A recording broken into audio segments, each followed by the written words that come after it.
Hello friends, एक बार फिर स्वागत है आपका Satya educational and funny video में। तो आइए आज हम बात करते हैं एमएस एक्सेल यानी माइक्रोसॉफ्ट एक्सेल के बारे में। तो सबसे पहले हम ये जानकारी प्राप्त करेंगे कि एमएस एक्सेल क्या है। तो दोस्तों, आप में से जो भी लोग कंप्यूटर का इस्तेमाल करते होंगे या कंप्यूटर की पढ़ाई कर रहे होंगे, उनमें से शायद ही कोई लोग होगा जिन्हें एमएस एक्सेल के बारे में पता नहीं होगा, क्योंकि यह कंप्यूटर में उपयोग किया जाने वाला एक ऐसा एप्लीकेशन या प्रोग्राम है जिसका इस्तेमाल डेटा मैनेजमेंट के लिए बृहद पैमाने पर किया जाता है।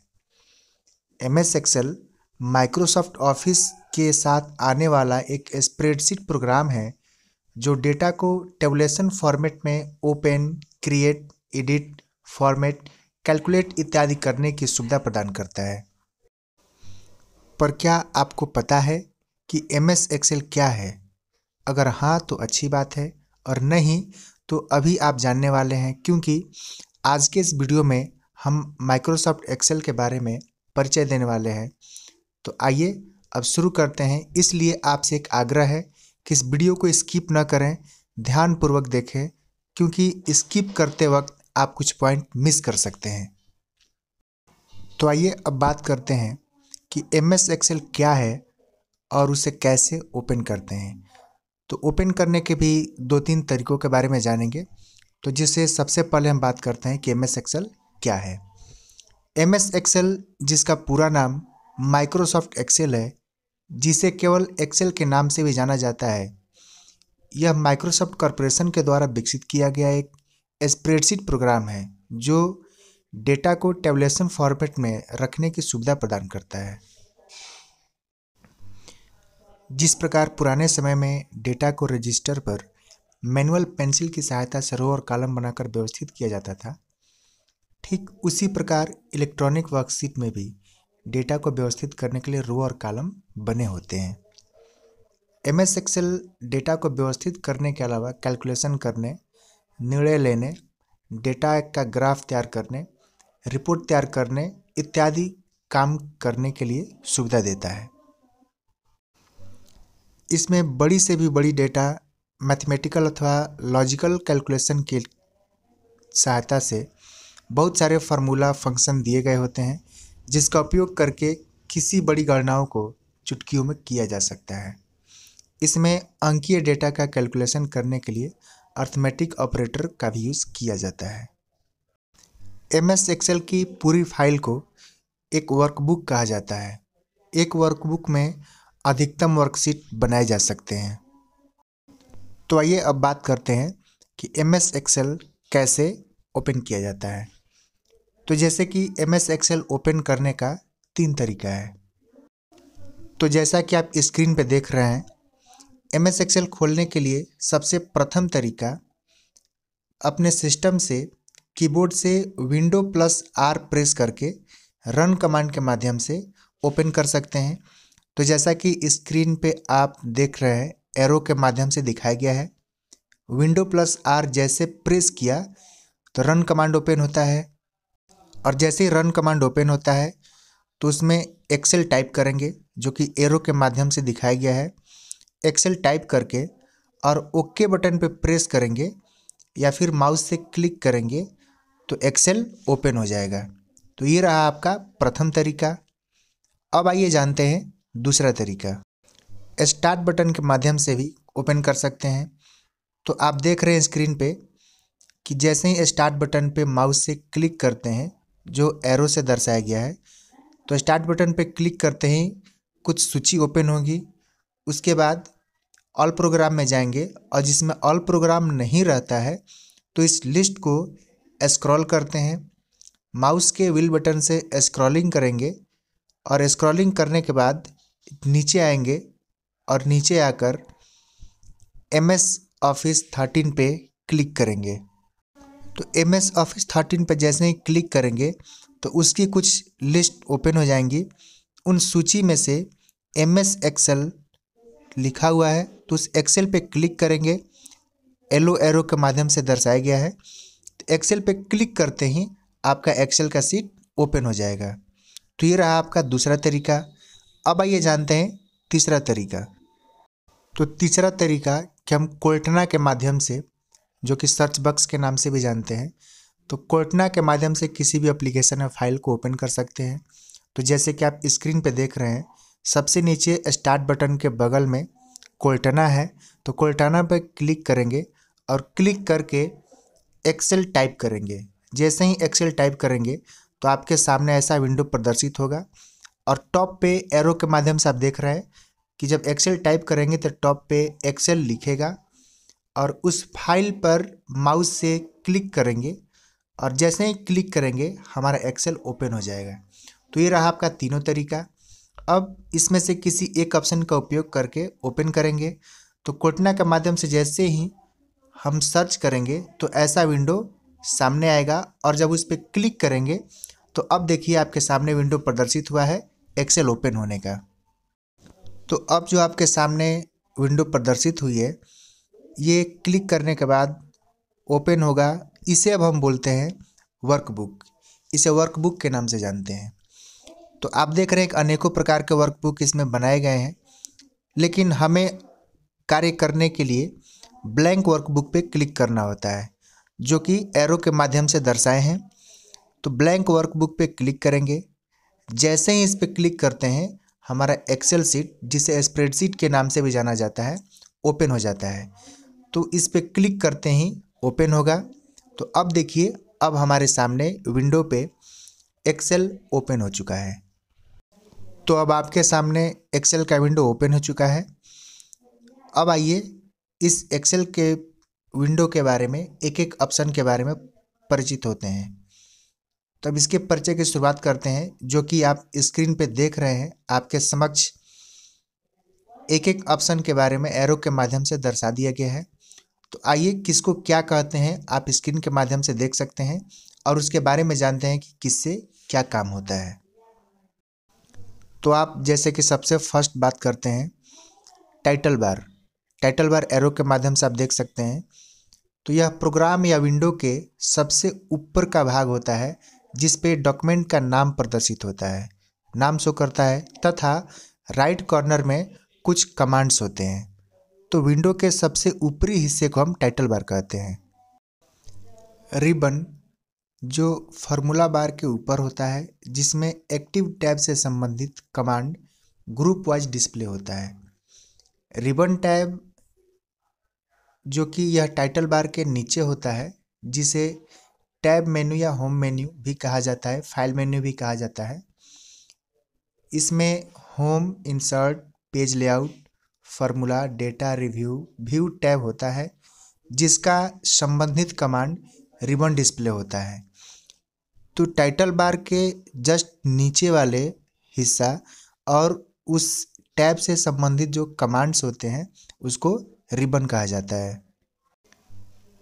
टाइटल बार के राइट साइड में कुछ कमांड्स होते हैं, जैसे कि मिनिमाइज, मैक्सिमाइज, रीस्टोर और क्लोज। तो जैसा कि पिछले वीडियो में हमने MS वर्ड में बात किया था, तो मिनिमाइज, मैक्सिमाइज और रीस्टोर के बारे में बात किया था। तो जैसे कि मिनिमाइज मतलब अपने फाइल को ज्यों का त्यों टास्क बार पे छुपाने के लिए। मैक्सिमाइज और रीस्टोर यानी पेज को स्क्रीन से छोटा करने के लिए, स्क्रीन से कम करने के लिए उसका साइज रीस्टोर का प्रयोग करते हैं। और जब एक्सेल का विंडो स्क्रीन से छोटा रहता है तो फिट टू स्क्रीन यानी फुल स्क्रीन करने के लिए मैक्सिमाइज का प्रयोग करते हैं। और उसके बगल में क्रॉस दिया हुआ है, वो क्लोज है। एक्सेल का विंडो क्लोज करने के लिए यानी बंद करने के लिए क्लोज का प्रयोग करते हैं। तो ये रहा हमारा कुछ कमांड्स। अब बात करते हैं कि रिबन के जस्ट नीचे फार्मूला बार, यह रिबन के ठीक नीचे होता है, जहाँ पे एक्टिव सेल का फार्मूला डिस्प्ले होता है। तो रिबन के नीचे जो फार्मूला बार है उसके जस्ट बगल में नेम बॉक्स है लेफ्ट साइड में। तो नेम बॉक्स यानी जो सेल एक्टिव रहता है वो एक्टिव सेल का नेम वहाँ पे शो करता है। और फार्मूला बार में सेल में जो फार्मूला हम अप्लाई करते हैं वो फार्मूला बार में शो करता है। अब आइए बात करते हैं कि स्क्रीन पे आप देख रहे हैं कि फार्मूला बार के नीचे कुछ लेटर दर्शाए गए हैं ABCD के माध्यम से, और लेफ्ट साइड में अंक के माध्यम से 1 2 3 के माध्यम से दर्शाए गए हैं, जिसमें आप स्क्रीन पे देख रहे हैं कि कुछ सीधी रेखाएं जैसे अप से डाउन की तरफ और कुछ रेखाएं राइट से लेफ्ट की तरफ खींची गई हैं। तो आइए जानते हैं उसके बारे में कि वो कौन रेखाएं हैं और उनका क्या नाम है। तो जो रेखाएं ऊपर से नीचे की तरफ खींची गई हैं उसे कॉलम बोलते हैं, और जो रेखाएं राइट से लेफ्ट की तरफ खींची गई हैं उसे रो बोलते हैं। तो कॉलम को लेटर के माध्यम से दर्शाया गया है और रो को अंक के माध्यम से दर्शाया गया है। तो यह वर्कशीट पर बने वर्टिकल लाइन को कॉलम कहा जाता है और हॉरिजॉन्टल लाइन को रो कहा जाता है।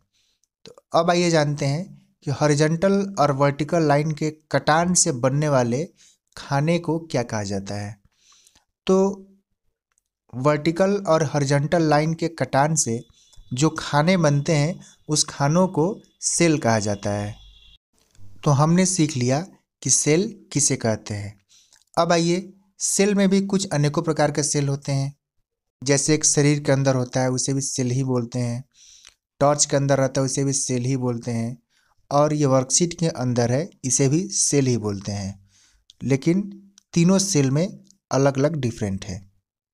तो जैसा कि आप देख रहे हैं कि सेल में जो भी रेखाएं हैं, रो और कॉलम की जितनी भी रेखाएं हैं, सभी रेखाएं फीकी हैं, और एक रेखा जहाँ पे हाईलाइटेड किया गया है वो गहरी और मोटी है।